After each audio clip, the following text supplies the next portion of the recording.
All right, let's dive right into this explainer. We're going to unpack an ancient royal text that completely shatters what we'd normally expect from carefully curated political propaganda. When we look at ancient Near Eastern monuments from Egyptian pharaohs or Assyrian kings, they're almost entirely designed to erase failures and only highlight invincible glory. But the ancient text of 2 Samuel chapters 22 and 23 does something entirely different with the legacy of King David. Just picture this for a second. You're writing the memoir of your entire life. You're listing your greatest achievements, your closest allies, the times you beat impossible odds. Now imagine ending that exact same list of glory with the name of the man you murdered. It's totally wild to think about, right? King David actually leaves us with this compelling mystery by concluding the historical record of his reign with a haunting reminder of his darkest failure. And we're going to find out why. To do that, we'll break this down into 5 parts: the cosmic action movie, the illusion of perfection, the Avengers of Antiquity, the sacred sacrifice, and finally, history's permanent stain. We'll systematically deconstruct this ancient monument, moving from soaring cosmic poetry down to the gritty, bloody realities of ancient warfare before hitting that final historical gut punch. Starting right off with Part 1, the cosmic action movie and God's cinematic entrance. Chapter 22 seriously reads exactly like a modern Hollywood blockbuster, where David attributes his survival entirely to a terrifying cosmic force rather than his own military genius.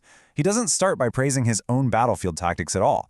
Instead, he describes the earth shaking, smoke pouring from God's nostrils, devouring fire, and lightning bolts scattering enemy armies. What's really fascinating here is the specific imagery being used. The text says God rode on a cherub. Now, for a modern listener, that probably conjures up an image of a chubby little baby with tiny wings on a Valentine's Day card. But in ancient Near Eastern art, a cherub, or a lamassu in Mesopotamian cultures, was a terrifying composite guardian beast. We're talking a massive monster with a lion or bull's body, eagle wings, and a human head. So picturing God riding a cherub constructs a theological framework of absolute supremacy, asserting control over the scariest monster imaginable. And David takes this intense imagery even further when describing his own abilities. He claims God trains his arms to bend a bow of solid bronze. In the Bronze Age, bending a standard composite bow took immense strength. But flexing solid bronze with human muscle, that is literally physically impossible. He's formally putting his own physical powerlessness on the historical record, using hyperbole to state that he's relying entirely on supernatural help. And this brilliantly illustrates his ultimate power move. Historically, we know the Israelites were at a severe disadvantage because their enemies, the Philistines, held a strict monopoly on ironwork. By aggressively documenting his own inability to save himself with inferior weapons, David is loudly declaring his divine mandate to rule. He's pointing out that his technologically outmatched army only survived through divine intervention, which is a really brilliant political and theological statement. Okay, let's move on to Section 2, the illusion of perfection and the shift from resume to mercy. We're going to see how this builds into a major paradox, because the very next verses feature a jarring tone shift where David actually starts bragging about his own absolute perfection. In verses 21 through 25, David claims God rewarded him for his cleanness of hands and states point blank that he was blameless. Now, if you know David's history, specifically that disastrous moral failure involving Bathsheba and the murder of her husband Uriah, this sounds completely insane. But the analytical sources indicate this specific song was composed during the early years of his reign. Early on, David confidently operates under this transactional theology. It's exactly like watching a defense attorney confidently pleading absolute innocence right before the DNA evidence proving their guilt is dropped on the judge's desk. The crucial point here is that as we track his psychological evolution across the broader literary corpus, his transactional confidence completely vanishes.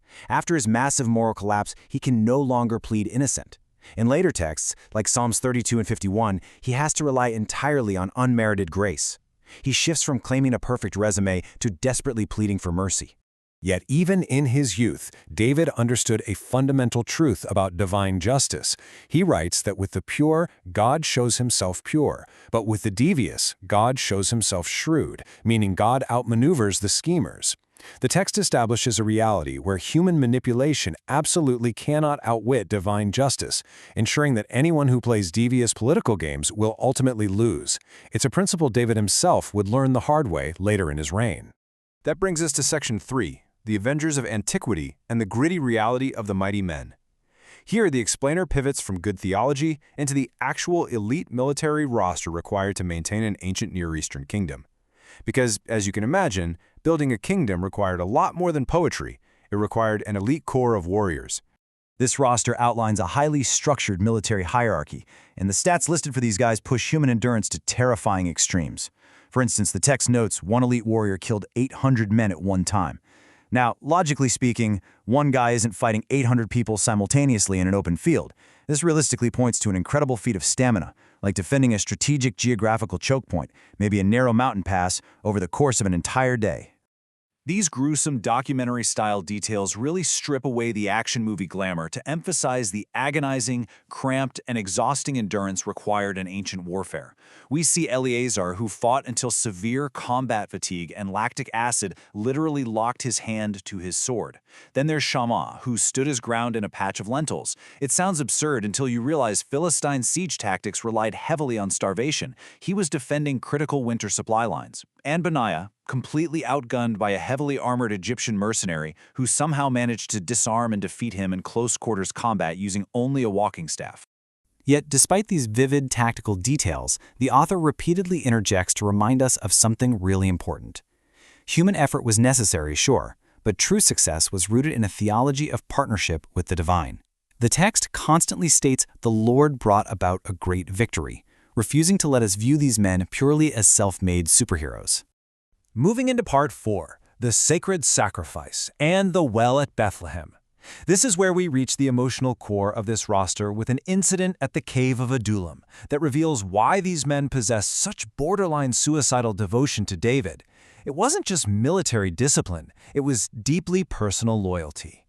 To set the scene, David is hiding out in this unforgiving, arid cave complex, and the Philistine army has garrisoned right inside his hometown of Bethlehem. Exhausted and homesick, David wistfully sighs for water. This wasn't issued as a command. It was just a quiet, unguarded moment of deep nostalgia. While taking this passing thought as an absolute mission, 3 of his top warriors don't even pause to ask for permission. They sneak out, stealthily break right through heavily fortified enemy lines, draw water from that specific well, and fight their way all the way back to camp. They endure incredible violence and risk everything they have just to hand David this cup of water. And here is the twist. David receives this incredibly hard-won cup of water, and he pours it out on the dirt. To a modern observer, this looks like ultimate narcissistic ingratitude, right? But David is pouring the water into the dirt as a libation. In ancient Near Eastern thought, blood is equated with life, and life belongs exclusively to God. By recognizing they risk their lives for it, David is equating the water with their blood. He acts not out of ingratitude, but to elevate their life-risking loyalty into a sacred sacrifice meant only for God, flat out refusing to treat their lives as cheap commodities for his own personal refreshment. This profound respect for loyalty brings us to Part 5, History's Permanent Stain, and the final name on the roster.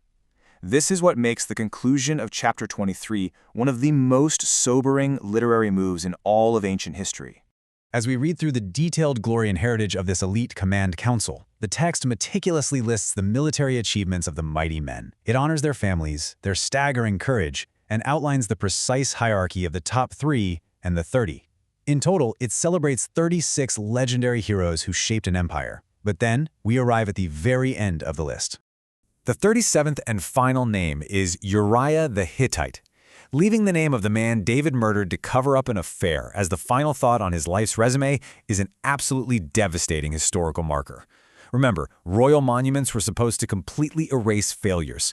Instead, this text ensures the victim's name is etched into the monument forever. The inclusion of Uriah proves that within this worldview, leaders are inherently broken.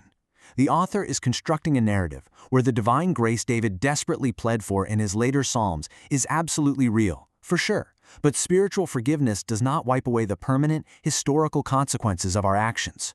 The grace covers the sinner, but the historical text refuses to act as a cosmic eraser for the crime. It's a monument that intentionally highlights its own deepest crack.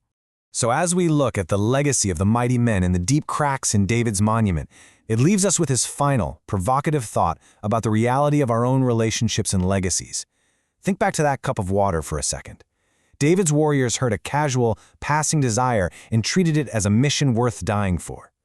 So in your own life, whose offhand needs are you listening to at that level of devotion, and who is listening that closely to you?